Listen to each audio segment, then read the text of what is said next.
नमस्कार फ्रेंड्स, मैं हूं आपका दोस्त जय कुमार जो आपके अपने चैनल नो योर स्टॉक्स में आपका स्वागत करता है। फ्रेंड्स, आज हम एक ऐसे स्टॉक को लेकर के आए हैं जिसके बारे में हमारे एक व्यूअर हैं, उनका रिकमेंडेशन था कि सर आप इस स्टॉक को पिक करें। तो फ्रेंड्स, हम उनके रिकमेंडेशन पे इस स्टॉक को लेकर के आए हैं और उस स्टॉक का नाम है पारादीप फॉस्फेट लिमिटेड, जिसकी चर्चा हम इसमें करने जा रहे हैं और इसको शॉर्ट में पीपीएल के नाम से भी जाना जाता है फ्रेंड्स।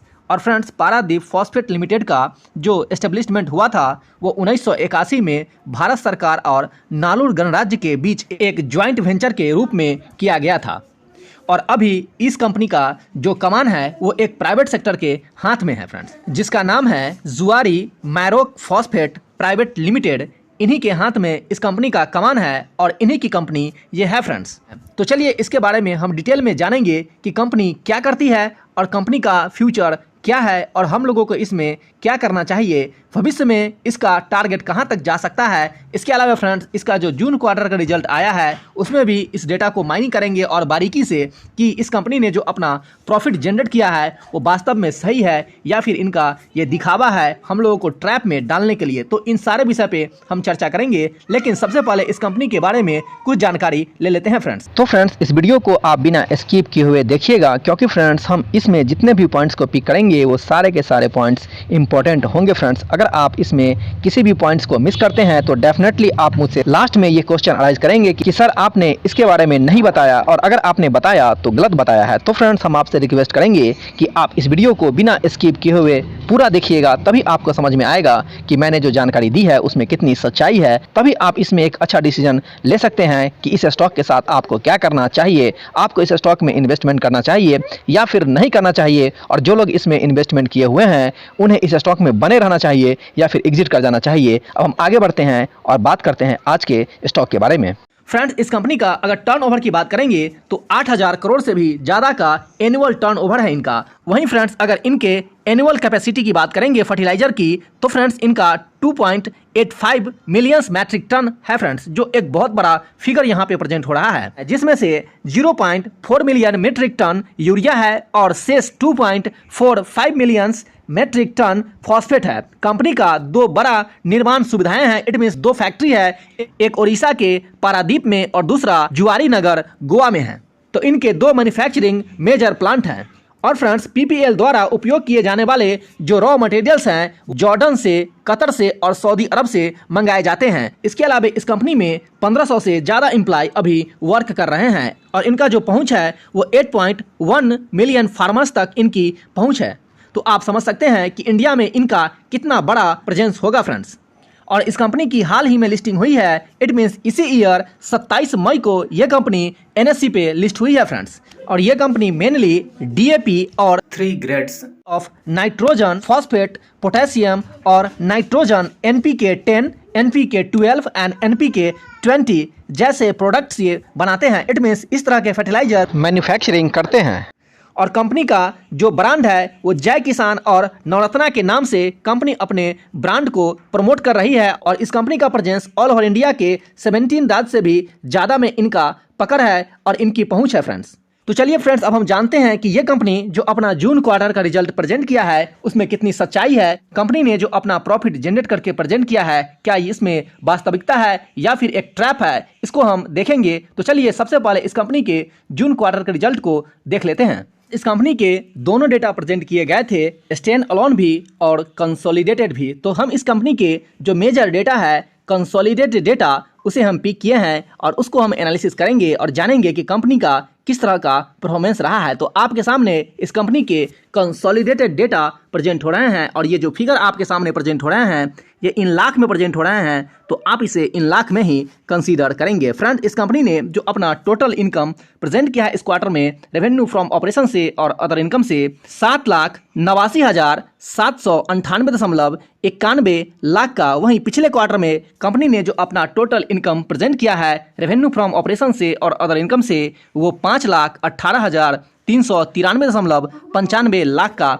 तो फ्रेंड्स, अगर आप कंपेरिजन करेंगे पिछले क्वार्टर से तो इनका जो परफॉर्मेंस है वो काफी बेहतर देखने को मिला है। अगर एक्सपेंसेस की बात करेंगे तो इस कंपनी ने जो अपना टोटल एक्सपेंस पोस्ट किया है वो 7,36,360.80 लाख का, जबकि पिछले क्वार्टर में कंपनी ने जो अपना टोटल एक्सपेंस पोस्ट किया था वो 4,81,724.15 लाख का। तो चलिए फ्रेंड्स, अब हम इस कंपनी के नेट प्रॉफिट को देखते हैं कि ये कंपनी टोटल नेट प्रॉफिट कितना प्रेजेंट किया है। तो फ्रेंड्स, इस कंपनी ने जो अपना टोटल नेट प्रॉफिट प्रेजेंट किया इस क्वार्टर में वो 39,845.32 लाख का, जबकि पिछले क्वार्टर में कंपनी ने जो अपना टोटल नेट प्रॉफिट प्रेजेंट किया था वो 22,326.82 लाख का। तो फ्रेंड्स, यहाँ पे देख सकते हैं कि कंपनी का जो नेट प्रॉफिट है वो यहाँ पे जबरदस्त उछलते हुए दिखेगा, क्योंकि अगर आप इसके कोर बिजनेस की बात करेंगे तो इनका कोर बिजनेस भी काफी स्ट्रांग देखने को मिले हैं। तो चलिए इसके कोर बिजनेस को भी हम एक बार देख लेते हैं, लेकिन इससे पहले हम इस कंपनी के अर्निंग पर शेयर पे एक नजर दे देना चाहेंगे। तो फ्रेंड्स, इस कंपनी ने जो अपना अर्निंग पर शेयर यहाँ प्रेजेंट किया है इस क्वार्टर में वो 6.91 का, जबकि पिछले क्वार्टर में कंपनी ने जो अपना ईपीएस प्रेजेंट किया था वो 3.88 का। तो फ्रेंड्स, यहाँ देख सकते हैं कि इनका जो अर्निंग पर शेयर है वो जबरदस्त उछाल करते हुए यहाँ दिखेगी, और इसका सबसे बड़ा रीजन ये है कि इनका जो टोटल नेट प्रॉफिट है वो गजब का प्रेजेंट किया गया है, और नेट प्रॉफिट के आधार पे ही अर्निंग पर शेयर को कैलकुलेट किया जाता है। तो आप यहाँ देख सकते हैं कि इनका नेट प्रॉफिट इंक्रीज किया है तो इनका अर्निंग पर शेयर भी इंक्रीज किया है फ्रेंड्स। तो चलिए अब हम जानते हैं इस कंपनी के कोर बिजनेस को और देखते हैं कि इनका कोर बिजनेस क्या कहता है।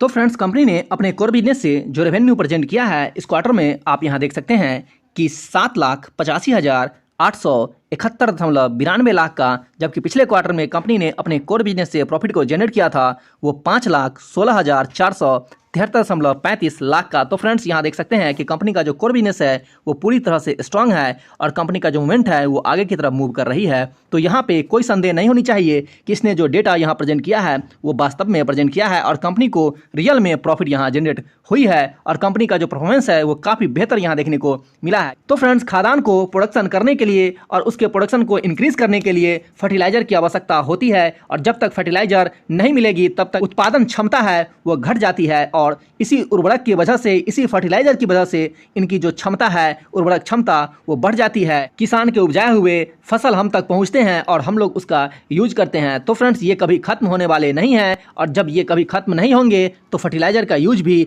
आपको खत्म होते हुए नहीं दिखेगी। तो जिस प्रोडक्ट में ये कंपनी डील करती है वो बहुत ही स्ट्रांग प्रोडक्ट है। तो चलिए अब हम जानते हैं फ्रेंड्स शॉर्ट में इस कंपनी के फंडामेंटल को, और देखते हैं कि ये कंपनी फंडामेंटली कितना स्ट्रांग है।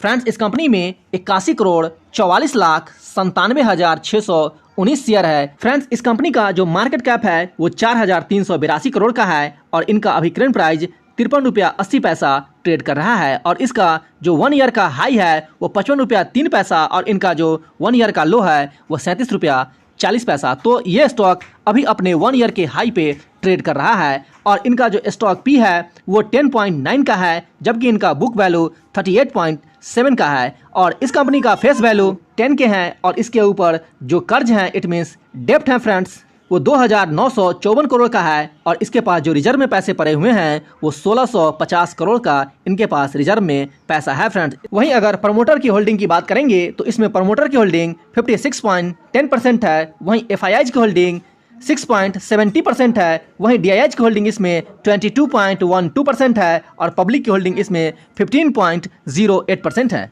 तो आप देख सकते हैं कि फ्रेंड्स, इसमें जो पब्लिक की मेजोरिटी है वो बहुत ही कम है। फ्रेंड्स, यहाँ जो डीआईआईज की होल्डिंग है वो छोटे मोटे कोई डीआईआईज इसमें इंटर नहीं है। इस इंडिया के जो टॉप मोस्ट डीआईआईज हैं उनकी एंट्री इसमें है फ्रेंड्स। जैसे कि फ्रेंड्स, एसबीआई म्यूचुअल फंड का इसमें जो होल्डिंग है वो 6.11% का है, और एलआईसी का जो इसमें होल्डिंग है वो 4.28% है, और निपॉन लाइफ का जो इसमें होल्डिंग है वो 3.44% है। वहीं आईसीआईसी प्रूडेंशियल्स वैल्यू जो इसमें होल्डिंग है वो 2.25% है। तो फ्रेंड्स, अभी आपने देखा कि किस तरह की होल्डिंग यहाँ जो एफआईआई है वो होल्ड करते हैं इस स्टॉक में, और इसकी लिस्टिंग इसी ईयर में हुई है फ्रेंड्स। तो हम लोगों को इसमें कुछ स्टेक अवश्य ही ले लेना चाहिए, क्योंकि इसमें जो पब्लिक की होल्डिंग है वो सिर्फ और सिर्फ 15.08% है। तो यहाँ पे पब्लिक की होल्डिंग बहुत ही कम है। तो फ्रेंड्स, हम आपको सलाह देंगे कि इस स्टॉक में आप लॉन्ग टर्म के लिए पैसा इन्वेस्ट कर सकते हैं, और एसआईपी की तरह इस स्टॉक में आप इन्वेस्ट कर सकते हैं। और फ्रेंड्स, इस स्टॉक को जो हम लेकर के आए हैं वो मिस्टर पवन पटीदार के द्वारा रिकमेंड किया गया था कि सर इस स्टॉक को आप पिक करें। अगर फ्रेंड्स आप इसी तरह की स्टॉक को कमेंट में मेंशन करेंगे तो डेफिनेटली अगर आपके स्टॉक में दम होगा तो हम उस पर वीडियो लेकर के अवश्य आएंगे। फ्रेंड्स, इस चैनल पे रिजल्ट के बारे में अपडेट की जाती है और आप मॉर्निंग में ही जान जाएंगे कि आज किस कंपनी के रिजल्ट आने वाले हैं। उसके बाद जब कंपनी रिजल्ट प्रेजेंट करती है तो सबसे पहले इस चैनल पे रिजल्ट के बारे में फ्लैश की जाती है कि इस कंपनी का रिजल्ट कैसा रहा है। तो इस चैनल पे आप सबसे पहले रिजल्ट की जानकारी ले सकते हैं कि आपके स्टॉक का रिजल्ट किस तरह का रहा है। तो फ्रेंड्स, जो लोग अभी तक इस चैनल से नहीं जुड़े हैं वो सब्सक्राइब के लाल बटन को क्लिक करके इस चैनल से जुड़ जाएं। फ्रेंड्स, आज के लिए इतना ही। आपका दिन शुभ हो।